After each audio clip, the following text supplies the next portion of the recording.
दूसरा थिस्सलुनीकियों अध्याय नंबर 1 पद 6 से 10। प्रभु का वचन यूं कहता है, पेज नंबर 286। क्योंकि परमेश्वर के निकट यह न्याय है कि जो तुम्हें क्लेश देते हैं उन्हें बदले में क्लेश दे, और तुम्हें जो क्लेश पाते हो हमारे साथ चैन दे। उस समय जबकि प्रभु यीशु अपने सामर्थी दूतों के साथ धधकती हुई आग में स्वर्ग से प्रकट होगा, और जो परमेश्वर को नहीं पहचानते और हमारे प्रभु यीशु के सुसमाचार को नहीं मानते उनसे पलटा लेगा। वे प्रभु के सामने से और उसकी शक्ति के तेज से दूर होकर अनंत विनाश का दंड पाएंगे। यह उस दिन होगा जब वह अपने पवित्र लोगों में महिमा पाने और सब विश्वास करने वालों में आश्चर्य का कारण होने को आएगा, क्योंकि तुमने हमारी गवाही पर विश्वास किया।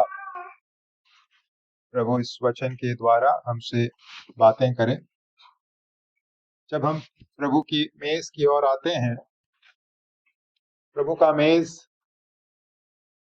हमें अतीत की ओर हमारे ध्यान को ले जाता है, वर्तमान के विषय में जिम्मेदारियों को स्मरण दिलाता है, साथ ही साथ आने वाले भविष्य की ओर भी हमें सचेत करने का कार्य करता है।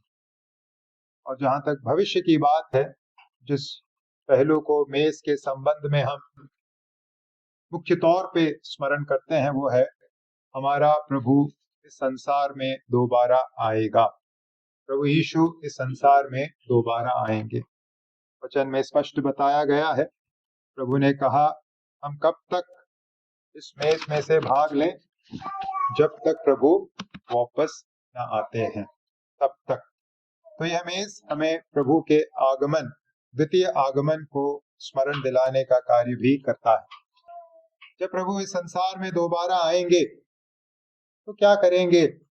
आइए उस विषय को आज हम मनन के विषय के रूप में रखें, अपने आप को तैयार करें।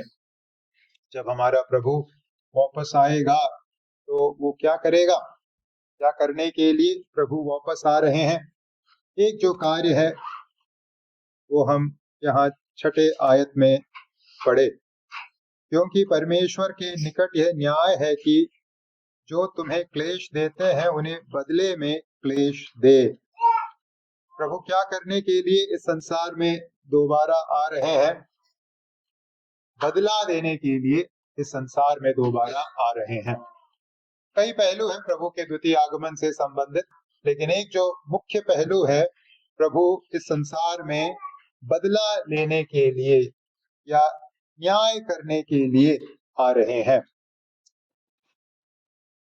जब पौलुस इस पत्री को थिस्सलुनीकी कलीसिया के विश्वासियों को लिख रहा है, संदर्भ है कि थिस्सलुनीकी कलीसिया के विश्वासी जन अपने विश्वास के लिए सताव और दुखों से होकर गुजर रहे थे। तो यहाँ पौलुस इन आयतों में समझा रहे हैं कि कैसे ईश्वर धर्मी भी हो सकता है और साथ ही साथ अपने लोगों को सताव और दुखों में से होकर गुजरने की अनुमति दे सकता है। ईश्वर की धार्मिकता, धर्ममय होना और वर्तमान जीवन में सताव और कठिनाइयों का होना दोनों कैसे मेल रख सकता है? यहाँ पौलुस इस बात को दर्शा रहे हैं कि वर्तमान में मसीही जीवन में जो क्लेश है, सताव है, वो इस बात को दर्शाता है कि ईश्वर न्यायी है और यकीनन निश्चित तौर पे आने वाले भविष्य में क्या करेगा? न्याय करेगा और बदला लेगा। यहाँ प्रभु यीशु मसीह के द्वितीय आगमन में प्रभु न्याय चुकाएगा और प्रतिफल का कार्य पूरा करेगा। परमेश्वर के निकट यह न्याय है। उस न्याय के बारे में पौलुस इन आयतों में बता रहे हैं। हमें मालूम है, हमेशा से लोगों ने एक ही सवाल पूछा है, और वो सवाल है, न्याय कब होगा? हम जब अपने चारों तरफ देखते हैं, हम दुष्टों को पाते हैं, अत्याचार करने वालों को देखते हैं, बुराई में जीवन जीने वालों को देखते हैं। कई बार ये सवाल उठता है, क्या दुष्टों को अत्याचारियों को, बुराई करने वालों को, उनके द्वारा किए गए दुष्टता का कभी उचित प्रतिफल मिलेगा? ये सवाल अक्सर पूछा जाता है और मैं और आप जो ईश्वर की संतान है, हमारे अंदर भी ये सवाल कई बार उठता है। भजन 73 में भजनकार इसी सवाल को पूछता है, क्योंकि जब मैं दुष्टों को कुशल देखता था तब उन घमंडियों के विषय डाह करता था, क्योंकि उनकी मृत्यु में वेदनाएं नहीं होती परंतु उनका बल अटूट रहता है, इत्यादि इत्यादि। दुष्टों के जीवन को देखकर भजनकार पाता है कि कोई समस्या नहीं, वो फल फूल रहे हैं, अच्छा जीवन जी रहे हैं, अच्छी मौत मर रहे हैं। तो ऐसा सवाल हम सब के अंतर्गत आता है, आया होगा, शायद अभी भी होगा, कि आखिरकार न्याय कब पूरा होगा, प्रतिफल कब दिया जाएगा।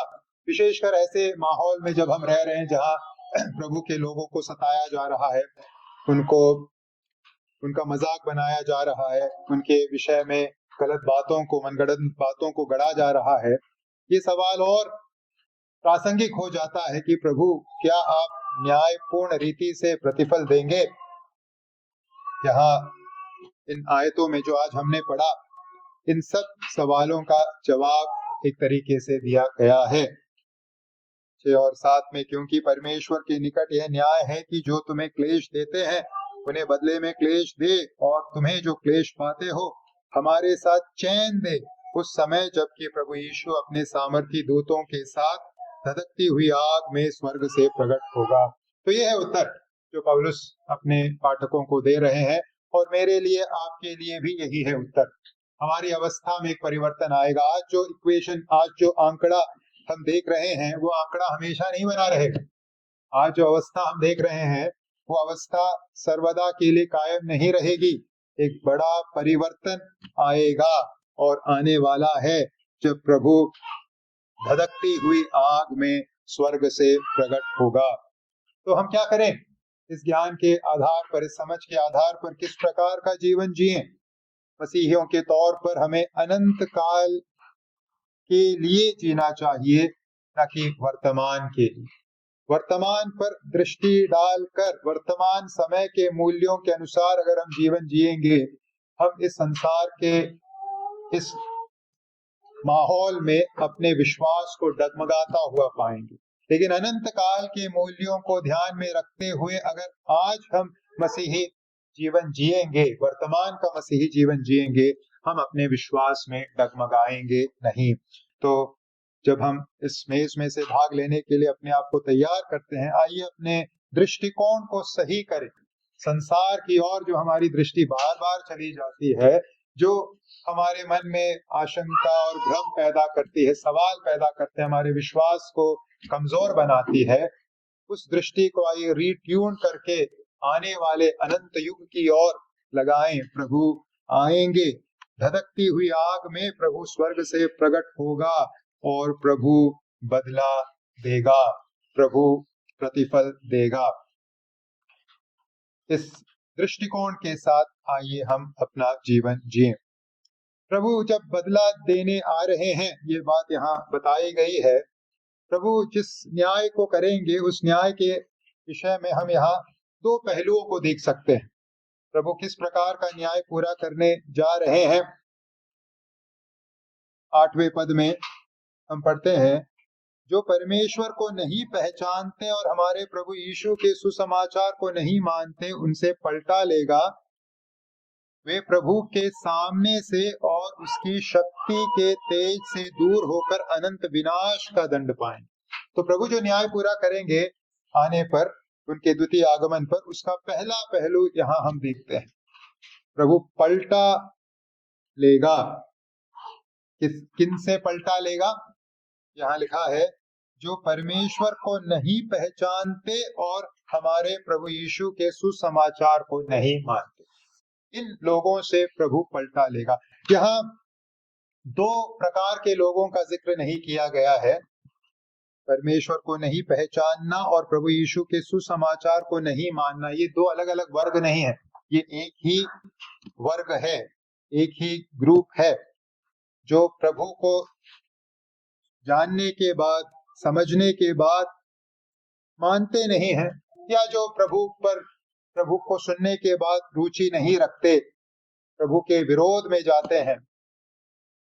आप किसी भी अवस्था के, किसी भी तरीके के क्यों ना हो, प्रभु क्या लेंगे? पलटा लेंगे। यहाँ हम सही विश्वास के पहलू को भी देख सकते हैं। सही विश्वास मतलब प्रभु यीशु के सुसमाचार को मानना, पालन करना। तो आइए हम भी अपने विश्वास को परखें, क्या हम सही विश्वास में हैं? क्या हम प्रभु के वचन को मान रहे हैं? यहाँ प्रभु जो न्याय चुकाएंगे उसका पहला पहलू है परमेश्वर को जो नहीं पहचानते, जिनका ईश्वर के साथ संबंध नहीं है, मतलब जो प्रभु के वचन को नहीं मानते, नहीं पालन करते, उनसे प्रभु पलटा लेगा, उनको प्रभु दंड देगा। दंड क्या होगा? 9 में लिखा है, वे प्रभु के सामने से और उसकी शक्ति के तेज से दूर होकर अनंत विनाश का दंड पाएंगे। जिस दंड को प्रभु देंगे वो है प्रभु के उपस्थिति से सदा सर्वदा के लिए अलग कर दिया जाना, मतलब अनंत मृत्यु। ईश्वर के सानिध्य से सदा सर्वदा के लिए परमानेंटली, स्थायी तौर पे अलग कर दिया जाना। हमें मालूम है ईश्वर से ही सब भली वस्तुएं, सब आशीषें, सब उत्तम दान हमें मिलता है। तो अगर किसी को सदा सर्वदा के लिए अनंत विनाश में डाल दिया जाए, ईश्वर से दूरी में डाल दिया जाए, इसका मतलब क्या है? अनंत मृत्यु, अनंत विनाश एक ऐसी अवस्था है जहां कुछ भी अच्छा नहीं होगा, क्योंकि अच्छाई का स्रोत ईश्वर से ये व्यक्ति कहाँ होगा? दूर होगा। और यही नहीं, प्रभु अनंत विनाश में जिनको भेजेंगे उन पर प्रभु अपना 100% न्याय दर्शाएंगे, 100% दंड देंगे। और वो कैसा होगा? कितना भयानक होगा, कितना हमारे समझ के परे है वो अवस्था, हम सोच नहीं सकते। इसलिए हम बाइबल में पढ़ते हैं नरक के विषय में, वहां दांत पीसना होगा करके लिखा है। बहुत दंड, बहुत दर्द और कष्ट का स्थान होगा नरक, जहां के लिए प्रभु लोगों को रखे हैं जो प्रभु से दूर हैं, प्रभु को नहीं जानते, प्रभु के सुसमाचार को नहीं मानते। तो जब हम इस मेज में से भाग लेते हैं, प्रभु के इस न्याय के पहलू को स्मरण करते हुए आइए प्रभु को धन्यवाद दें, क्योंकि यही था हमारा भी भविष्य जो हमारा इंतजार कर रहा था, अनंत विनाश और प्रभु के न्याय को 100% प्राप्त करना, ये था मेरा और आपका भी भविष्य। लेकिन प्रभु ने अपने लहू के द्वारा, उस मूल्य के द्वारा जो आज से 2000 वर्ष पहले कलवरी के क्रूस पर प्रभु यीशु ने पूरा किया, हमें उस अनंत विनाश की अवस्था से बचा लिया है। अनंत दंड की अवस्था से, उस भयानक दंड की अवस्था से प्रभु ने हमें बचा लिया है। तो इस आनंद से आइए हम इस मेज में से भाग लें, इस धन्यवाद की भावना के साथ आइए हम मेज में से भाग लें। जहां तक प्रभु के न्याय का दूसरा पहलू है, पहला पहलू हमने देखा, जो प्रभु को नहीं जानते, जो सुसमाचार को नहीं मानते, वो प्रभु से दूर कर दिए जाएंगे, अनंत विनाश में भेज दिए जाएंगे। दूसरा पहलू है 10वें आयत में, यह उस दिन होगा जब वह अपने पवित्र लोगों में महिमा पाने और सब विश्वास करने वालों में आश्चर्य का कारण होने को आएगा। अनेक लोग अनंत विनाश की अवस्था में जाएंगे, लेकिन अनेक लोग उस दिन प्रभु के आगमन में न्याय के संदर्भ में क्या पाएंगे? महिमा भी पाएंगे, पवित्र लोगों में महिमा पाएंगे। तो जहां तक उन लोगों का सवाल है जो प्रभु को से संबंध रखते हैं, प्रभु को पहचानते हैं और प्रभु यीशु के सुसमाचार को मानते हैं, उसके अनुसार जीवन जीते हैं, जिसमें हम सब का नाम होना चाहिए।